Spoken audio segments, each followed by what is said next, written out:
Muy buenas noches. En la madrugada del 27 de agosto del 2022, son las 1:08 la 1 de la madrugada, pues con 8 minutos. Y quiero leer algo aquí, un escrito que me parece muy interesante, ¿no? Sobre los orígenes y el sentido que tiene el juego del ajedrez. La primera historia que nosotros todos nos aprendemos es que el ajedrez tiene origen en la India.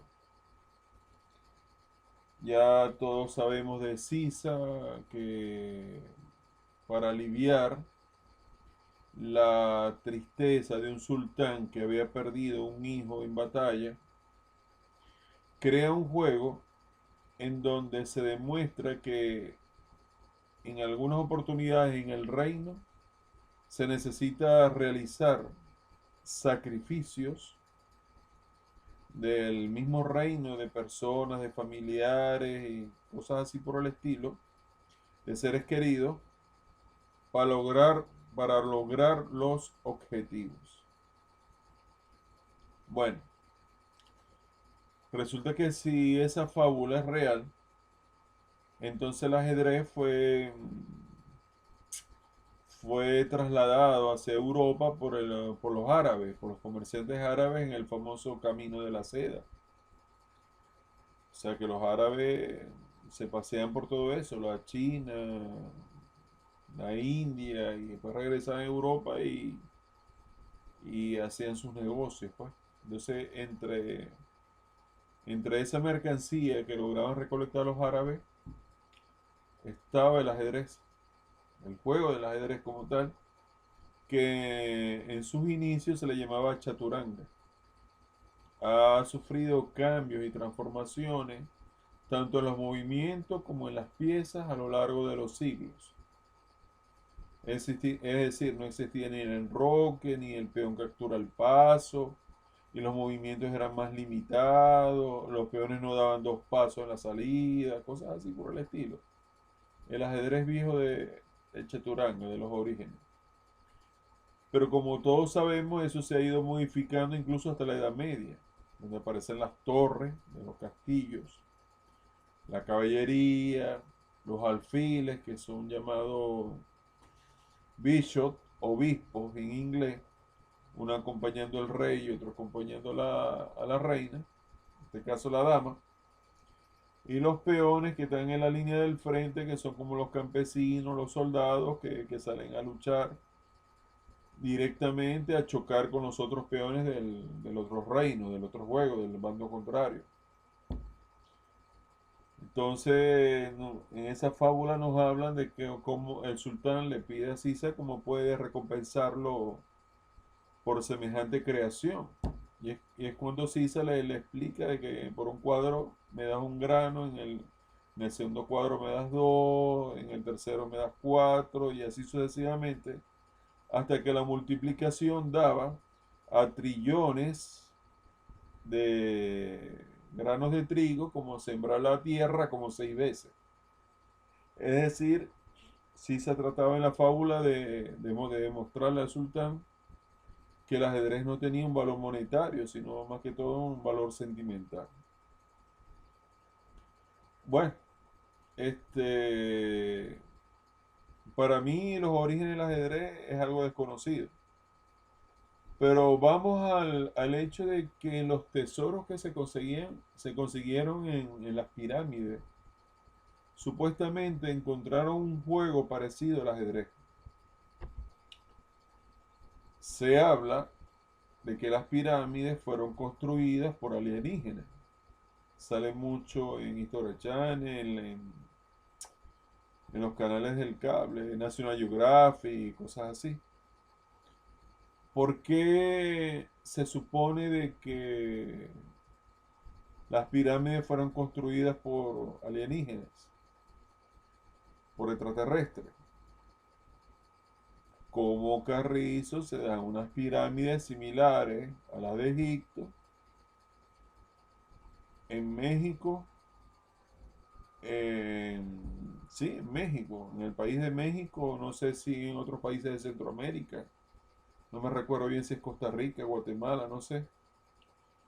Pero allí también habían pirámides, incluso en otras partes del mundo, creo que en China también habían hechos de pirámides también. Entonces no era algo propio de la cultura de los egipcios, de Egipto, pues, de la cultura de Egipto, sino que se han dado el hecho de que han movido piedras de mucho tonelaje, tanto en otras zonas del mundo como en América, en China, y se habla también de los vigilantes de la isla de Pascua. Unas piedras bien diseñadas, pero lo interesante es que para mantener una roca tan firme, en lo vertical tenía una profundidad impresionante, que era el cuerpo.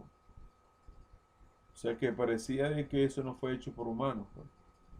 Y así, muchas ciudades de la etapa precolombina, si hablamos de la parte de América, según parece, hubo intervención extraterrestre en algún momento. Entonces vamos a leer un escrito de uno de los grupos de WhatsApp en los que estoy. Creo que lo escribió un jugador del ajedrez zuliano, dice aquí, ¿no? ¿Quién sabe quién es? Pregunta aquí un gran amigo. Yo me imagino que el escritor que todos conocimos en el mundo del ajedrez zuliano era Eddie González. Pero vamos de una vez al grano, estimados amigos. El señor Eddie González. Mi respeto para él. Dice aquí hasta que lo borren. El ajedrez, una cosa increíble, ¿no? El ajedrez lo trajeron los alienígenas a Egipto cuando construyeron las pirámides. Se lo regalaron al faraón como un símbolo de estrategia. Simplemente ese juego no es de humanos. Estrategia, ese es algo increíble. Simplemente ese juego no es de humanos. Ninguna persona, por talentosa y campeón que sea en nuestro juego ciencia, entiende a la perfección la infinitualidad, clase palabra, lo infinito, pues, que representa ese juego maquiavélico. Maquiavélico, bueno, este es un juego, una representación de un juego de guerra, evidentemente. Maquiavélico es que a veces tienes que hacer sacrificios para lograr la victoria, el fin justifica los medios y todas esas cosas. Es símbolo de poder, de dominio. Pareciera que sus figuras representaran cada una de los escalafones del imperio faraónico, según el escrito. El rey, por supuesto, que al faraón. El caballo al dios Anubis, que ciertamente es un cánido, o sea, un perro. Pero resulta impresionante el parecido que tiene esa pieza sobre el tablero con las estatuas de esa pseudo deidad de la muerte. Y es la que posee más letalidad, ya que es la única con la posibilidad de dominar la dama en una táctica de jaque doble.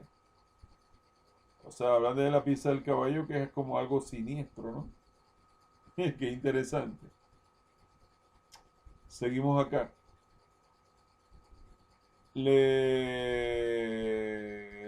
La antes dicha son los consejeros del rey, los maquiavélicos, creo que son los alfiles o los obispos. La más, o sea, los consejeros de la dama y del rey. La más poderosa, evidentemente, es la dama sobre el tablero y equivale a cada una de las piezas individuales, excepto al caballo, por cuanto combina todos sus movimientos, es como el jefe de operaciones del rey. Hermosa pieza, dicen acá. Los alfiles representan a los magos de ese entonces. por cuanto representan al bien y al mal. Por eso es que hay dos alfiles, será por eso. Lo negro y lo blanco, cada una con su especialidad, que combinados hacen una dualidad poderosa. Las torres representan las pirámides de Egipto, la fortaleza donde se refugia el rey, impresionantes, ambas impenetrables, letales combinadas para acabar con el rey contrario. Colocamos las torres en séptima y cosas así. Con más valor que alguna otra pieza combinada, y es el único dúo que estampa más poder que la propia dama. Dos torres son más poderosas que una dama, evidentemente. Hermoso juego que nos regalaron los extraterrestres. Hermosa pasión que enaltece la inteligencia humana. Interante y cautivador. A mí me atrapó por años y aún me cautiva. Me ejercita la memoria, la imaginación y me aporta en sus ejercicios de cálculos sus aportes intelectuales y me da aptitud de lucha ante la vida. ¡Qué hermosura! Vamos a repetir rápidamente el escrito, pero lo vamos a leer más rápido, sin razonarlo tanto. El ajedrez lo trajeron los alienígenas a Egipto, cuando construyeron las pirámides. Se lo regalaron al faraón como un símbolo de estrategia. Simplemente ese juego no es de humanos. Ninguna persona, por talentosa y campeón que sea en nuestro juego ciencia, entiende la perfección de la infinitualidad que representa ese juego maquiavélico. Es símbolo de poder, de dominio, pareciera que sus figuras representaran cada uno de los escalafones del imperio faraónico. El rey, por supuesto, que el faraón, el caballo al dios Anubis, que ciertamente es un cánido, pero resulta impresionante el parecido que tiene esta pieza sobre el tablero, con las estatuas de esa pseudo deidad de la muerte, y es la que posee más letalidad, ya que es la única con la posibilidad de dominar la dama en una táctica de jaque doble. La antes dicha son los consejeros del rey, los maquiavélicos. Se refería a los caballos. La más poderosa sobre el tablero y equivale a cada una de las piezas individuales. Hablan de la dama.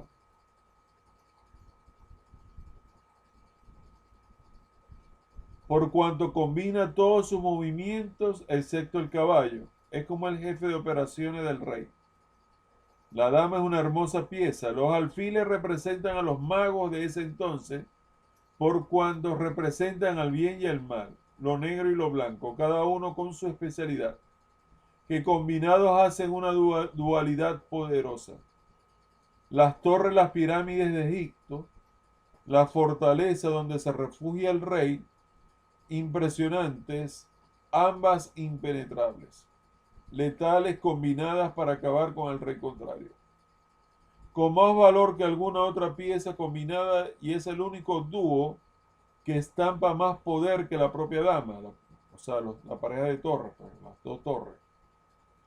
Hermoso juego que nos regalaron los extraterrestres, hermosa pasión que enaltece la inteligencia humana, interante y cautivador, a mí me atrapó por años y aún me cautiva, me ejercita la memoria, la imaginación y me aporta en sus ejercicios de cálculo sus aportes intelectuales y me da aptitud de lucha ante la vida. Colocan como una pregunta, ¿quién lo escribió del ajedrez zuliano? Para mí es el periodista y escritor ya fallecido, el señor Eddie González. Bueno, el ajedrez tiene muchos matices, es muy misterioso, sus orígenes todavía no están claros. Incluso hubo dibujos que representaban un ajedrez viviente en la India, pues. Pero eso de que lo trajeron los alienígenas, los faraones que tuvo en las pirámides, en verdad que es alucinante todo eso. En verdad. Alucinante. El ajedrez de por sí es un juego que se ha convertido en deporte porque se compite en torneos y necesita entrenamiento, estudio y preparación desde hace siglos. Y son millones los practicantes por todo el mundo, en verdad. Creo que es un juego muy equilibrado, solamente da la pequeña ventaja a las piezas blancas para que decidan qué esquema de juego se va a utilizar. Por supuesto que hay otros juegos que son muy practicados en el mundo, como el dominó, las cartas, monopolio, qué sé yo. Pero el ajedrez disminuye sobremanera el azar. Y es en donde existe casi la perfección, porque no es tan perfecto, porque siempre alguien tiene la salida y elige el esquema, pero casi raya la perfección en cuanto al equilibrio e igualdad de posibilidades para ambos bandos. Entonces, según este escrito, no hay una mente humana que hubiera tenido esa capacidad geométrica y de funciones de cada pieza para poder haber inventado en un cuadro donde está de tablero dividido por 64 casillas, donde los oscuros, los negros representan el mal y el blanco el bien. No, no, no, no. Es demasiado, en verdad. Me pareció muy interesante. Los que no entendieron decían de que la persona que dijo eso estaba fuera de sí, que, que no entendía lo que estaba diciendo, no la creyeron. Una persona que habla de forma despectiva, ¿no? Pero lo ideal es producir aportes. De que estamos solos en el mundo, imposible. Somos un pequeño, bueno, fragmento muy diminuto comparado con el universo entero. Hablo de la Tierra. Que pudo, ay, perdone la hora, que pudo haber alguna intervención extraterrestre, es muy posible. Muy posible que existen culturas o civilizaciones avanzadas en el universo que en alguna época, en algún tiempo, tuvieron muchas intervenciones.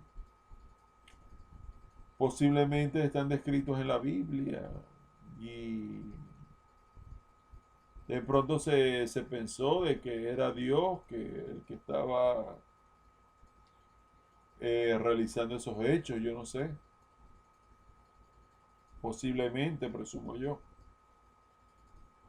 No sé, pero en esa época de la antigüedad, los extraterrestres parece que venían con mayor frecuencia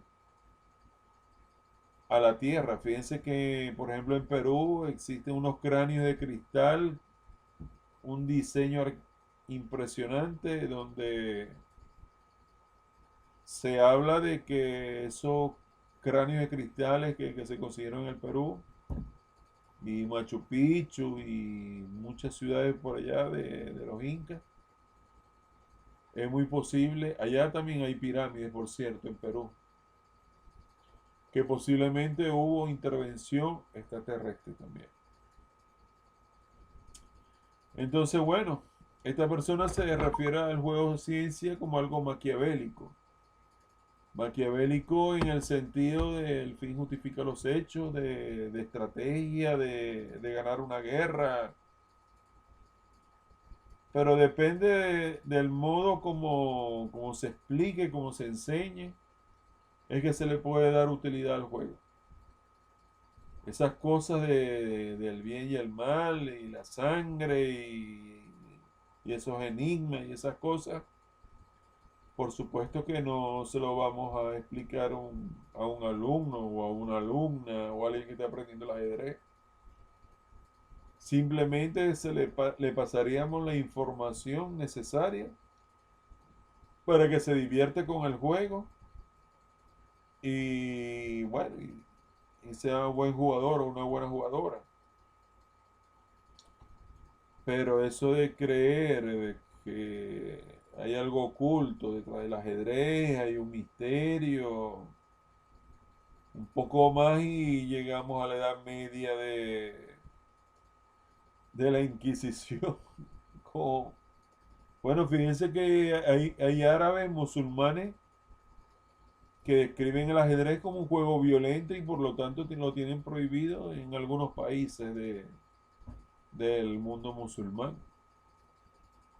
Pero ¿quiénes van a ser más violentos y agresivos si esas son personas que se la han mantenido en guerra todo el tiempo? Aún hoy en día. Fíjense la amenaza que existe sobre el Estado de Israel.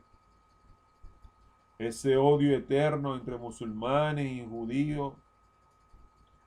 Por lo menos nosotros en esta vida no la vamos a ver terminar, en verdad. Lastimosamente. O para que pudieran vivir en paz, ¿no? Y pudieran tolerarse sus culturas, sus creencias, sus religiones. Parece que, oh, Dios mío, que ese mundo de bienestar, de tranquilidad y de paz parece que no lo vamos a ver en esta vida. Ojalá que sí, ¿no? Ojalá se diera ese milagro. Tal vez con la segunda venida de nuestro amado Señor Jesucristo se pudiera definitivamente eliminar esa aspereza y que todos fuéramos considerados como hijos de Dios. Pudiera ser, no lo sé. Países donde persiguen y castigan a los cristianos y... No, no, no. Esos árabes son un caso. Pero bueno, quería leer este escrito a manera de anécdota, de curiosidad y bueno, la moraleja de todo este video, de esta exposición, es que definitivamente nosotros no estamos solos. No estamos solos y el que crea que en todo un universo que se nos escapa en las dimensiones de nuestra mente, el alcance de nuestro telescopio, de nuestros satélites, de los robots que andan por ahí, en Marte, qué sé yo. El que crea de que estamos solos, ay, tiene una conciencia muy limitada, muy estrecha y no tiene amplitud para por lo menos preguntarse qué habrá allá donde nosotros vemos las estrellas, qué habrá en otros planetas, otros universos, ¿no? Bueno, el mismo universo, pero en otras partes del universo. Que pueda haber civilizaciones que estén ocultas en el centro de la Tierra, pudiera ser. Que la Tierra es hueca y, bueno, imagínense. Si dejamos eso a los científicos, a los programas de televisión, a la investigación, a los investigadores, a aquellos que tengan la capacidad para darle respuesta a todo eso, bueno, se lo dejamos a ellos. Nosotros cumplimos el rol en esta vida de curiosear, de preguntarnos y de investigar, de estudiar y enriquecernos cada día con más conocimiento. Con eso, con esa reflexión final termino esta exposición. Si te gustó el video, regálame un like, por favor. Me daría mucho gusto ver que te gustó. Si quieres suscribirte al canal y acompañarme en estos conversatorios, así los llamo yo, porque no me considero que sea un monólogo que esté solo.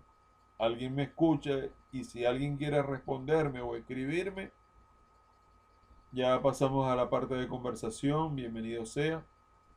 Si quieres suscribirte al canal, como te dije, bueno, acompáñame en estas aventuras, en estos intercambios de información. Y si quieres compartir el video en redes sociales, me harías un gran favor, en verdad. Para que le llegue a la mayor cantidad de personas posible que bueno, que tengan la voluntad y el deseo de escucharme o de escucharnos y compartir en este canal. Les habló con mucho aprecio y respeto Ernesto Rondón. Con razón tengo sueño y estoy bostezando. La 1:30 de la madrugada del 27 de agosto del 2022. Bendiciones para todos. Se les aprecia mucho.